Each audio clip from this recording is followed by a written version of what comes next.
У меня гадание, предсказание о судьбе для близнецов на июнь 2022 года. Июнь для близнецов месяц знаменательный и замечательный, потому что дни рождения гремят ваши, да, и вы утопаете в букетах роз и пионов.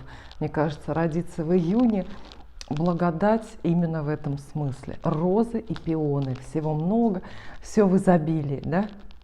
Все вазы в доме заняты, в ванной плавают розы. Ну, я так представляю себе дни рождения у близнецов.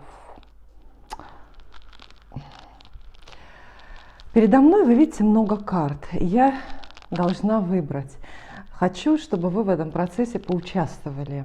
Хочу услышать каким-то внутренним ухом ваше мнение, какие карты вам нравятся, какие подойдут для этого гадания. Покажу. Есть вот такие крупные форматные карты, золотое таро, они очень официальные, у них такие сдержанные картиночки, но тем не менее это хорошие карты, они дают очень такие четкие, тоже сдержанные, с очень исчерпывающими формулировочками ответы. Потом есть вот гигантское таро Кроули. Гигантские карты, такие большие, которые прямо у меня в руках не помещаются. Ну, это испанское таро. Колода из 100 карт, 2 набора старших арканов здесь есть. Есть таро Висконти, блестящие, сверкающие. Есть таро Средневековье. Это мое авторское название. На самом деле колода по-другому называется. Есть таро Кошачий глаз. Есть классика абсолютная Уайт, карта Уайта. Есть таро классическое, другое. Ну и так далее. Вот, кстати, хочу вам похвастаться, потому что, мне кажется, это довольно исключительный случай. У меня есть вот такие карты. Венский сецессион. Колода эта должна быть редкой. И это limited edition. Это ограниченное издание. Вот, видите? Всего 3000 экземпляров напечатали, переиздали эти карты аж впервые с аж 1905 или какого-то 7-го года. Да, всего 2999 копий, и мне досталось 2810 копия. Карты эти очень интересные, очень красивые, их же признанная профессиональная художница создавала. Создавала их не для гаданий. Вообще создание колоды продиктовано такими благородными общественными соображениями. Средства от продажи шли на финансирование какого-то детского дома или приюта инвалидов. В общем, я сейчас не помню. Но здесь заранее установленной предсказательной системы, то есть вот гадательного значения у карт нету. Здесь художница изображала сценки из своей собственной жизни. Но карты достойны, они очень действительно такие красивые. И мы когда-нибудь до них доберемся и тоже будем гадать. Сейчас просто показала, почему бы не похвастаться. Есть вот такой маленький ежедневный оракул, кстати, очень точно сделанные, тоже очень хорошие карты. Ну и много-много, я не знаю, тут всяких разных других. И я занята выбором. Я занята выбором, на каких картах нужно выбрать карты, которые мы давно не доставали, давно не использовали. Ну, может быть, двустороннее таро. Давайте двустороннее, наверное, для близнецов, потому что близнецы это тоже такие двусторонние люди, но, по крайней мере, в астрологической теории так считается. Близнецы это всегда нечто двойственное, это всегда как будто бы две половинки из разного теста. Как знаете, бывают такие пироги, белое, коричневое, шоколадное тесто, они причудливо там как-то переплетаются, да, и получается такой особенный пирог. И получается особенный человек, когда из двух разных каких-то вещей это состоит. На самом деле двойственность есть во всем в природе. И в любой карте Таро тоже есть двойственные значения, двойные. Ну, двустороннее Таро. Пусть эта колода будет для близнецов в этот раз. Июнь прекрасный месяц. С 3, по-моему, числа, ну, или с 3, допустим, заканчивается ретроградное движение Меркурия, слава богу, он нас оставляет в покое надолго, да, там до осени. Осенью он будет в следующий раз. Вот, поэтому можно предположить, что тучи развеются, настроение улучшится с приходом июня у всех, ну, у близнецов-то уж точно с гарантией. И такая довольно традиционная схема гадания у меня будет: работа, деньги, любовь и семья. Подумайте вначале о работе, пожалуйста. Что вы хотите от вашей работы? Карьеру? Возможно. Новую работу? Да. А может, вы наоборот уволиться и сбежать куда-нибудь во фриланс решили? Это тоже ведь выход иногда. Поэтому, пожалуйста, задавайте ваши вопросы про работу. А мы с картами будем отвечать. Ну, я не знаю, куда уже поставить мои ирисы роскошные, чтобы их было видно. Ну, хоть видно вам их, хоть чуть-чуть. Я же нарвала специально в моем саду. Море цветов. 3 карты на работу. Первая карта на работу для близнецов. Пятерка жезлов. Пятерка жезлов. Карта очень неплохая.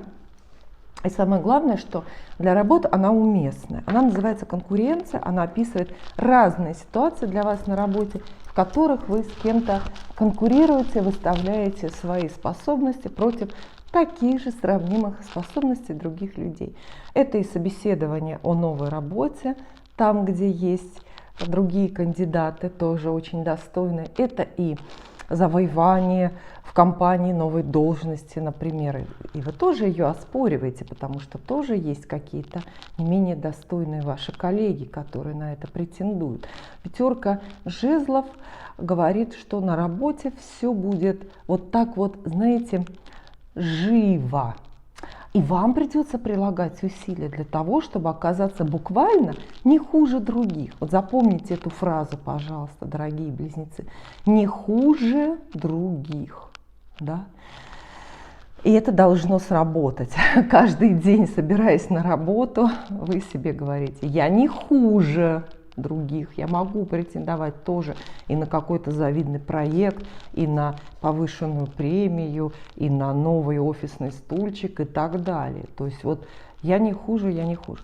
Вот. И в то же время пятерка жезлов успокаивает, она говорит: вас не будут обманывать, против вас не будут интриговать, с вами не будут ссориться, и вас вообще не будут, ну что называется, сосвету сживать на вашей работе, а будут конкурировать с вами очень-очень честно.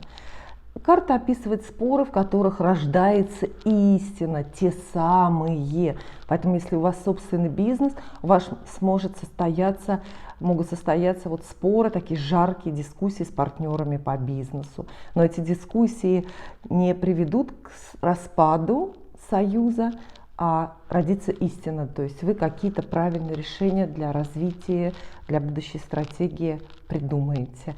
Поэтому спорьте на здоровье. Правила здорового спора всегда очевидны, они простые и они одинаковые с времен сотворения мира. Чтобы не поссориться, при этом, когда вы спорите, надо соблюдать всего 2 правила. Идеально помогать. Первое – не переходить на личности.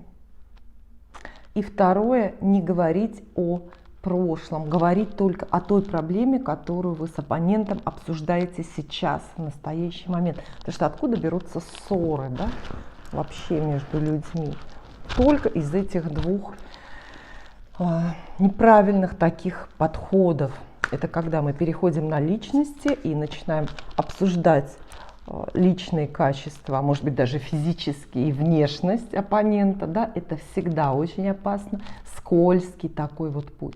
А второе – это когда мы делаем отсылки к прошлому, к тому, где нельзя ничего исправить. И о прошлом нельзя договориться, поэтому о прошлом нет смысла спорить. Понимаете, да?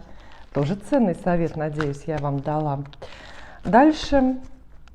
Вторая карта тоже про работу для близнецов.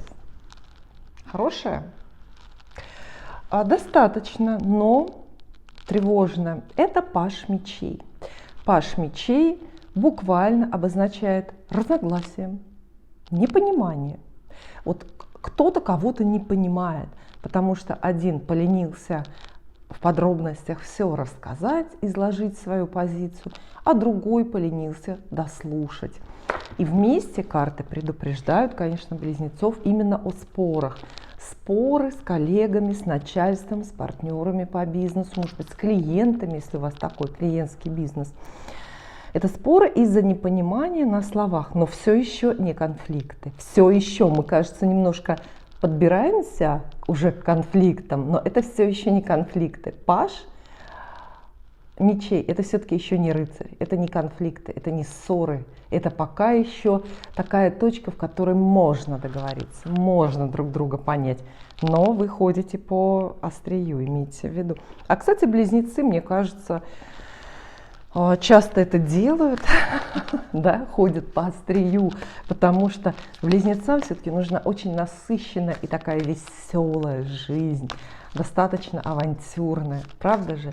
Близнецы любят, чтобы что-то было такое остренькое, в некотором смысле опасненькое в делах каждого дня.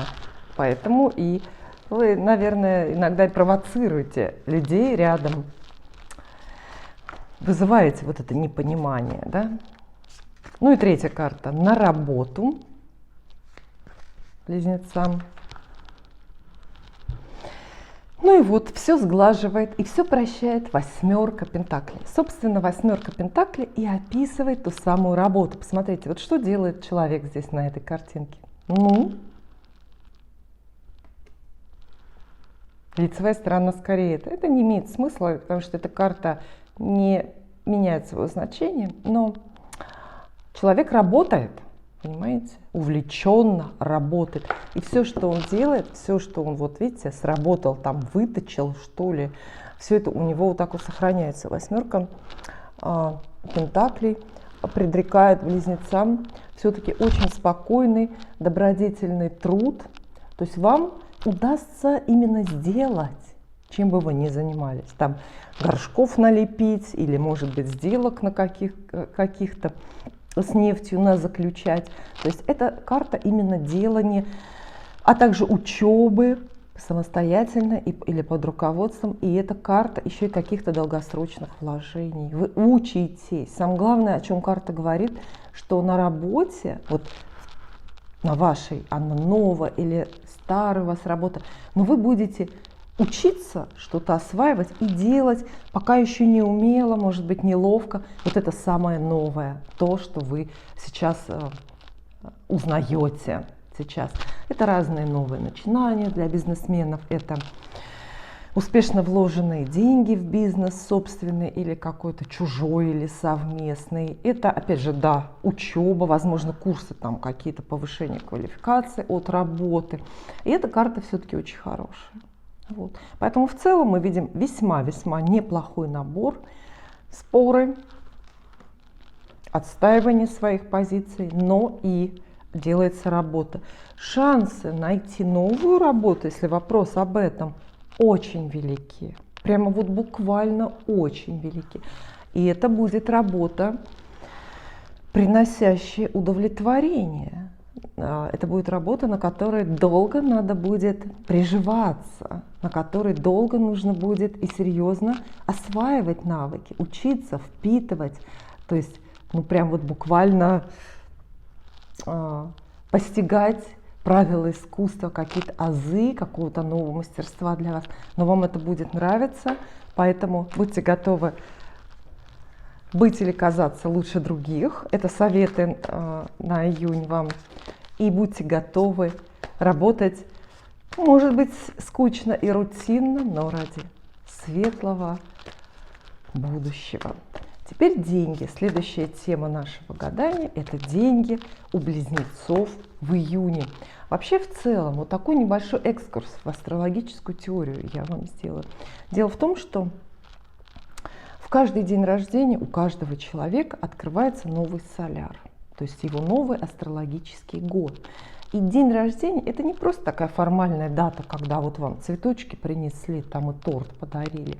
День рождения – нас перерождает, задает нам новую жизнь. Открывается новый соляр. Представьте, вот как какой-то цветок, я люблю это сравнение, да? Открывается ваш новый соляр, открывается ваш Новый год. И что мы там видим? Там планеты в знаках по-другому расположились. Планеты по-своему встали в домах. Управители домов особым порядком расположились. И это ваш год уже какой-то предначертанной, предположенной звездами судьбой.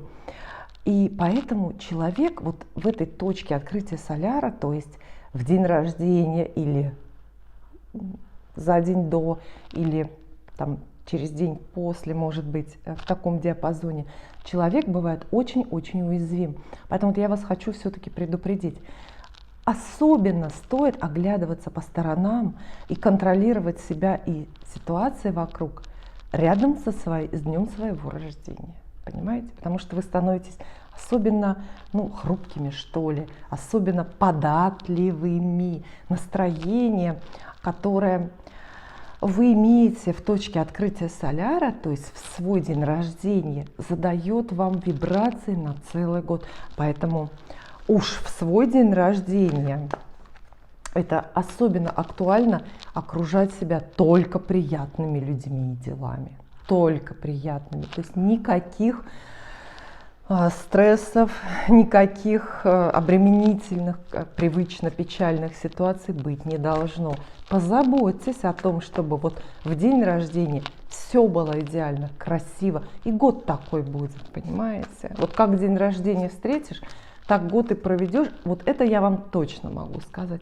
Ну и не лишний, конечно, поинтересоваться своим соляром новым, который у вас открывается. Это вам раскроет глаза на судьбу вашего целого года.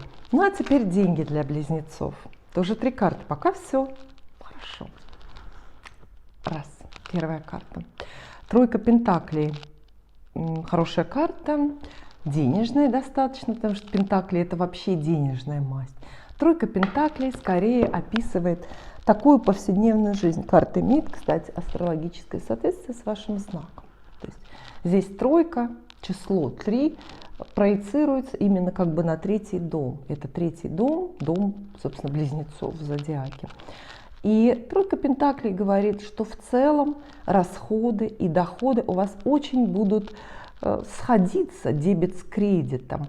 И финансовая жизнь в принципе будет протекать на каком-то привычном таком бытовом, предсказуемом, плановом уровне. То есть это не кризис ни в коем случае, это не дефицит или нехватка. Это такая финансовая жизнь, в которой все разложено по полочкам, но тройка пентаклей – это еще карта работы. Она говорит, что ваши доходы и ваш покой, и ваше благополучие денежное будут очень связаны именно с работой, с тем, что вы вот прям сделаете ручками, то, что вы… Ну, это хорошо, хорошо, да? То есть это карта контролирующая и контролируемая. Она говорит, что в ваших руках контроль будет за деньгами, никаких неожиданностей, знаете, вот вы прям… Как все продумали, как спланировали, как вы все решили, так оно и будет. Все по-вашему. Аккуратно будете обращаться с деньгами, но деньги будут, безусловно. Вторая карта. Следующие советы про деньги. Тут такой большой соблазн карты выбирать, потому что, видите, рубашек-то нету. Я не выбирала еще. Еще пока. Двойка пентаклей. Еще лучше. Двойка пентаклей рядом с тройкой. То есть это 2 карты, 2 сестры идут одна за другой, одной масти. Двойка пентаклей тоже денежная. Она говорит о какой-то активной финансовой жизни. Видите? Это карта динамического баланса. Она как раз-таки описывает круговорот денег в природе.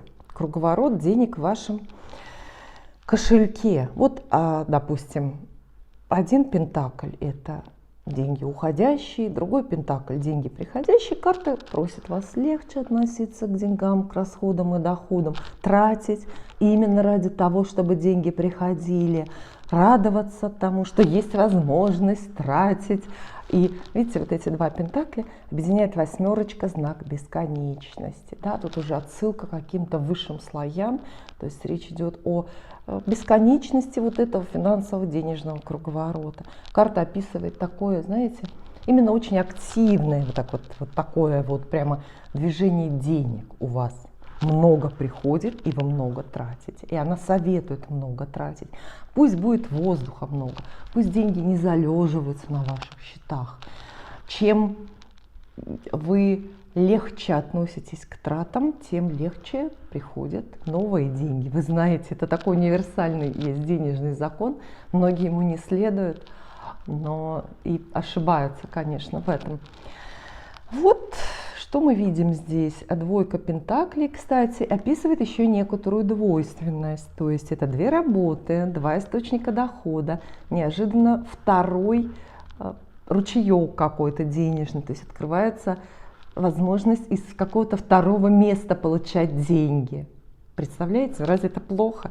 Я считаю, что это очень-очень хорошо. Вот такой веселый, легкий июнь. Пока, по крайней мере, в деньгах мы еще не дошли до других каких-то вещей. Третье. Давайте я не смотрю. Третья карта на деньги. Опять пентакли, что ли? Близнецы прямо, ну, купаются в деньгах и средствах, в дензнаках, в купюрах. Девятка пентаклей. Это тоже денежная карта, уже покрупнее. Она обозначает систему и порядочность в деньгах. Доходы, зарплата, повышенная зарплата, новая работа с хорошей зарплатой, новые правила игры, возможно. Девятка пентаклей это карта с правилами. Она часто описывает именно правила. То есть новые правила вас ждут обращения с деньгами. Но так бывает, когда и деньги меняются, да, когда доходы и расходы меняются, и вы придумываете что-то для себя другое, иные принципы какие-то, допустим, перейти из транжирства в умеренность, ну или наоборот, разгуляться. И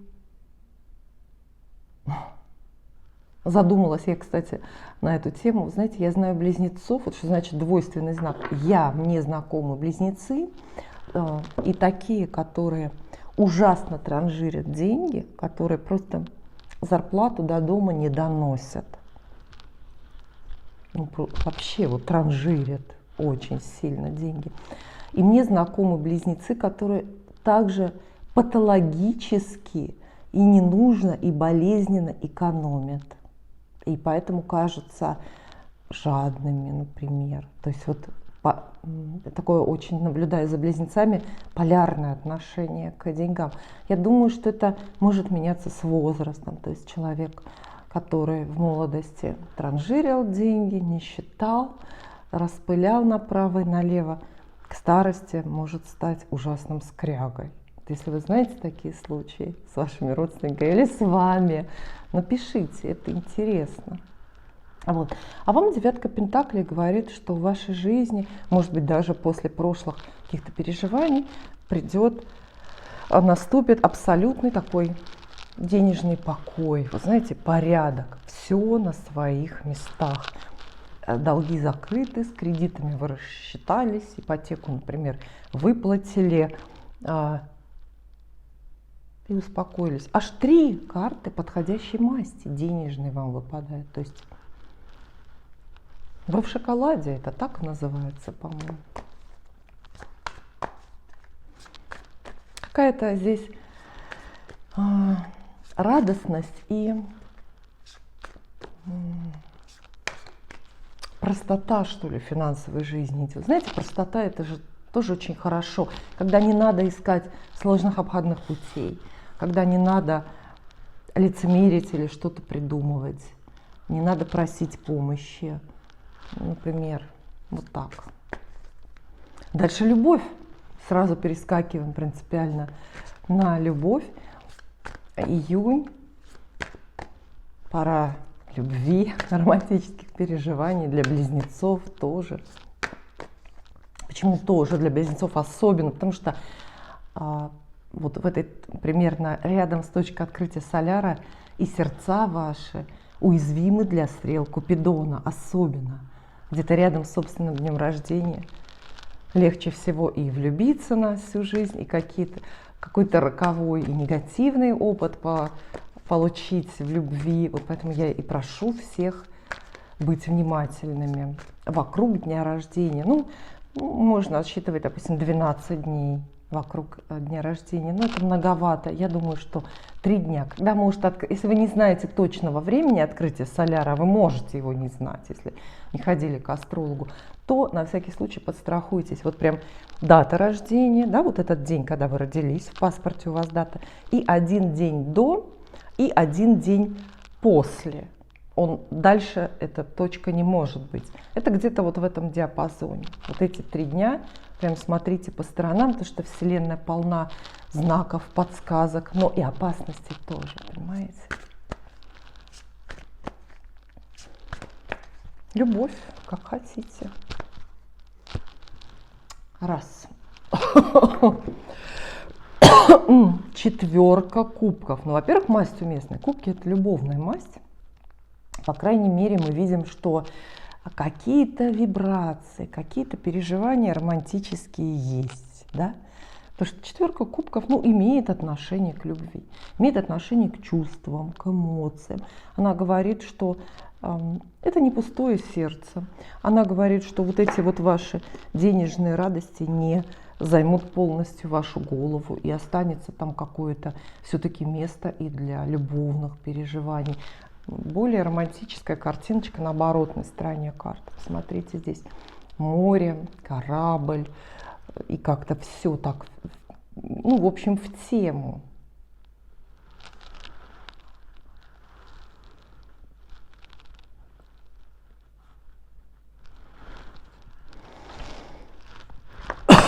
Однако 4 кубков очень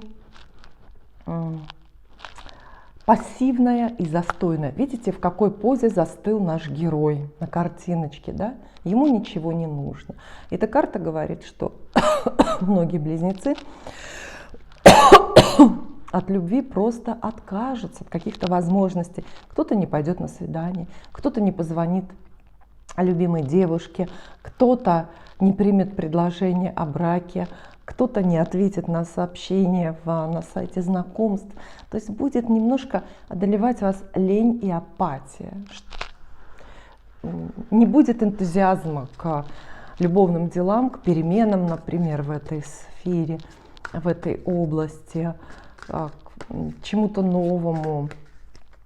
И еще, естественно, 4 кубков. Вот почему этот человек сидит вот перед ним. Раз, два, три, 4. Раз, два, три, 4. Ну, тут смысл в том, что вот он сидит, видите, а здесь горизонт, да. Смысл в том, что ему Вселенная протягивает возможности, а он от них отворачивается, он их отвергает. Так что, смотрите, это тоже предупреждение. Возможно, из-за своего вот этого нежелания или невнимания или лени вы какие-то крупные шансы любовные пропустите, а потом будете жалеть, когда придет уже грустная осень, вы будете жалеть, что в июне от вот этих вот прогулок, от этих белых ночей отказались. Белые ночи. Есть в некоторых местах, бывают белые ночи. Хотя мне кажется, что они везде белые. Это как посмотреть, да? Это смотря, во сколько ты ложишься спать. 2 карта про любовь. Ой, очень хорошая. Это карта звезда. Ну, все понятно, да? Вот в этой паре карты говорят, что вы откажетесь от реальных возможностей любовных на знакомство или на продолжение истории, от брака или от каких-то отношений, от реальных в пользу мнимых, воображаемых. Это «кого знаю, не хочу», это называется, да? То есть предпочтете мечту, предпочтете ждать своего принца, а пока близкие возможности какие-то доступны, отвергаете. Ну что ж, это оправданная позиция. Я, кстати, всегда ее и продвигаю всем и в моих программах «Вопросы и ответы». Если вы обращали внимание, я всем девушкам всегда рекомендую не размениваться, не хвататься за первое попавшееся, а все-таки мечтать и ждать, и находиться в ожидании лучшего, да, действительно, того, кого, безусловно, можно назвать принцем. Вот. Итак, карта Звезда говорит, что мечта любовная у вас появляется или продолжается, или воплощается. Вы где-то очень рядом с этой мечтой будете. Может быть, вы прежде не хотели, например, отношений, да? Потому что вы увлечены делами, работой, заработками, в конце концов. Может быть, друзьями и весельем. А здесь что-то, знаете, иногда ведь очень мало достаточно для того, чтобы у нас спровоцировать какие-то мечты. Иногда достаточно романтической мелодрамы какой-то, талантливо сделанной, чтобы вы тоже захотели любить, вы тоже захотели влюбиться, чтобы у вас вот это было, то, что есть вот у каких-то там людей на экране.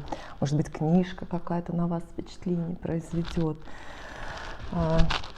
Вот, понимаете, да? Это не...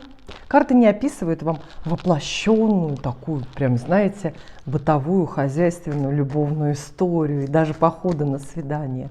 Но это романтика внутри, это романтика вашего сердца. Это, может быть, какие-то ваши ночи, проведенные на подоконнике.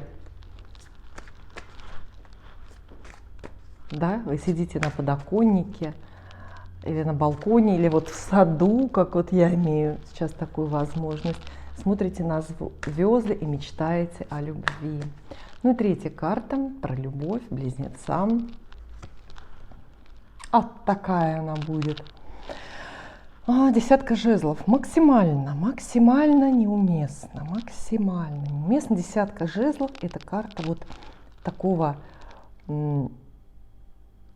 напряженного человека, загруженного, жертвующего человека. И тут уже к вам вопрос, дорогие близнецы, особенно если вы одиноки, особенно если вы не хотите быть одинокими. Если я говорю, что быть одному – это неплохо, но это плохо, если вам это не нравится, понимаете? Вот. И о чем вы мечтаете? Вы мечтаете о трудных отношениях каких-то, мечтаете пожертвовать чем-то, собой, своим временем или своими чувствами ради какого-то человека. Странная мечта. Не знаю, может быть, она какая-то оправданная. Десятка жезлов. Смотрите, с другой стороны, карта гордецов. Это карта гордецов. И в любви она, конечно, очень своеобразные такие мотивации описывает. Вы хотите гордиться. Вот эта звезда, почему здесь, да?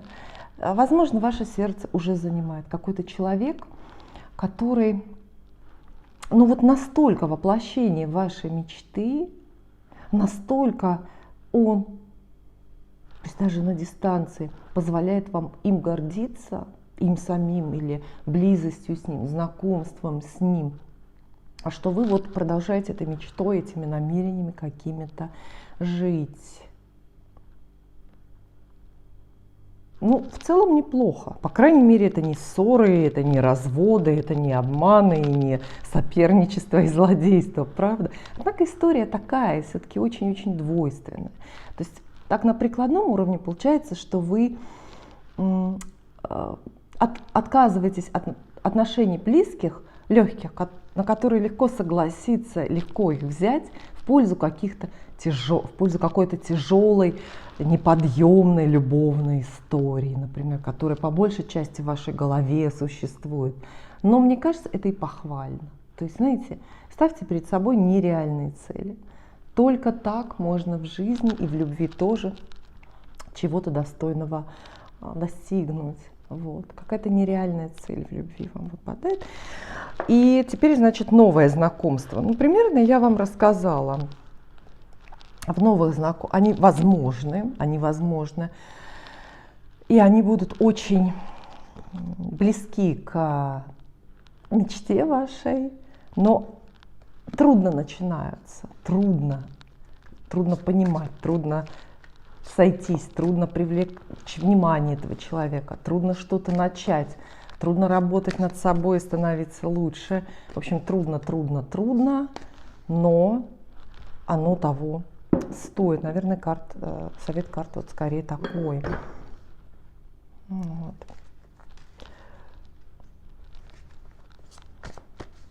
Возможно, также трудно и жертвенно вы станете привлекать внимание уже известного человека, например, с которым вы почему-то в разлуке, вроде бы не ссорились, но почему-то и не вместе. И вот тогда вы каких-то близких тоже отвергаете, потому что вот у вас есть мужчина мечты, и вы будете очень трудно завоевывать, может быть, там его доверие или его внимание обратно после былого. Ну, посмотрим, что получится. В целом карты советуют, что если у вас есть мечта, идите к ней. Взялся за гуж, не говори, что не дюж.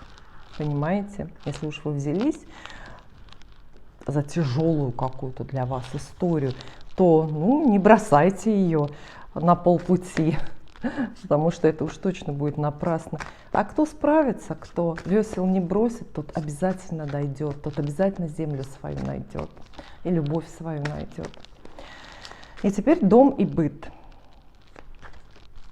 Домашние дела. Угу. Королева Пентаклей. Видите, мы все-таки для близнецов возвращаемся, как будто ходим по кругу, все время возвращаемся к деньгам. Королева Пентаклей – это крупная денежная карта, которая обещает по списку благополучный семейный бюджет, благополучное разрешение бюджетных трудностей и проблем. Эта карта обещает крупные покупки, что-то вроде новой, хорошей, надеюсь, мебели. Эта карта еще обещает, возможно, чьи-то вложения. Ваш дом, быт, может быть, ту же самую новую мебель вам купит, ну кто? Мама. Или наоборот, выросшие дети, подросшие ваши. Королева Пентаклей – это, конечно, фигура женщины, женщины-жены, женщины-хозяйки, хранительницы домашнего очага.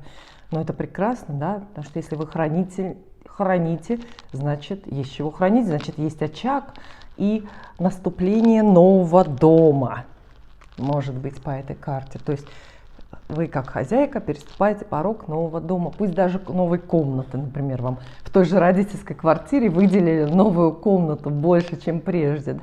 И все равно вы ее обставляете. То есть карта описывает, ну вот, знаете, такое настроение: я хозяйка, а эта кухня моя. Прекрасная очень карта, она советует и покупать, продавать, обустраивать быт, звать гостей, учиться печь пироги и так далее. 2. Это не смешно уже. Снова Пентакли. Теперь десятка Пентаклей. Это дом, где вас принимают, или это ваш дом, где вы принимаете гостей. Десятка Пентаклей описывает радостную семейную жизнь, очень благополучную с точки зрения денег, да и с любой другой точки зрения.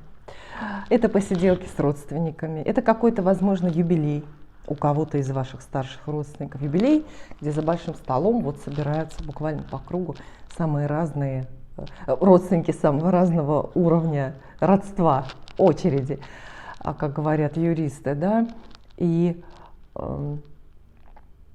самого разного какого-то возраста. Дом, знаете, приобретение земельного участка или открытие семейного бизнеса тоже случается по этой карте. Но в целом такое, мы увидели для вас разбогатение, очень хорошие ваши доходы. А здесь как будто бы тема продолжается, идет уже разбогатение, ну, более масштабное для всей вашей семьи. Я считаю, что это еще лучше, да, то есть не только вот вы больше зарплату сегодня принесли, но и муж ваш принес тоже больше зарплат. Вы это все соединили и свечной заводик купили. Это очень хорошо. И третья карта на дом, на семью близнецам. Вот видите, ложка-то дегтя все-таки должна быть в этой истории. Семерка мечей. Давайте ее оценим только лишь как совет предупреждения. Семерка мечей – это карта, она предполагает разные обходные какие-то хитрые пути. И она советует где-то, ну, хотя бы по чуть-чуть проявлять хитрость. И, может быть, не идти в лобовую атаку, может быть, чуть-чуть сдержать себя, когда сильно захочется за тем же семейным родственным столом рассказать кому-то правду. А также карта советует хранить ваши секреты. Ну, разбогатела ваша семья, ну, можете себе позволить новую дачу купить. Ну, не рассказывайте всем об этом, привирайте, говорите, что по-прежнему все плохо. То есть это карта лжи, но в таком окружении это скорее сокрытая из соображений безопасности правда. Ну и одну карту как напутствие вам нужно достать из какой-то совет.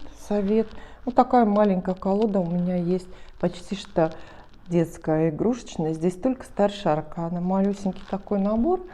Будет один совет близнецам, как себя вести в июне. То есть поведенческие стратегии какие у вас должны быть.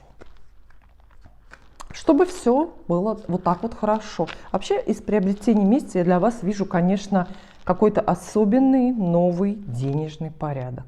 Вот прямо доходы и такой порядочек, прямо подчищено, все очень хорошо в финансах. Любовь есть, трудная максимально, но никто и не обещал, что будет легко, правда же? Одна карта для вас совет будет. Это в любом случае старший аркан. Ох, императрица. Императрица прекрасная карта. Опять же, кстати, она отсылает к богатству, к деньгам. Императрица же все-таки, мы не сомневаемся, состоятельная женщина всегда. И карта императрицы говорит, к вам очень много придет в июне, в этом месяце. Очень много придет. То есть вы окажетесь на троне, ну, по разным причинам, да, там новая работа, новая зарплата, новые доходы, новые платья, в конце концов, дорогие. Как с новой должностью положено же уже как бы другой гардероб же, ну вот как бы, правда? Вот. А совет все-таки есть, императрица. Во-первых, успокоиться, нужно будет вести себя очень спокойно и достойно. А во-вторых, это карта щедрости. Чтобы закрепить успех, вот этот вот свой финансовый, будьте щедрыми и не забывайте делиться. То есть облагодетельствуйте ближнего своего.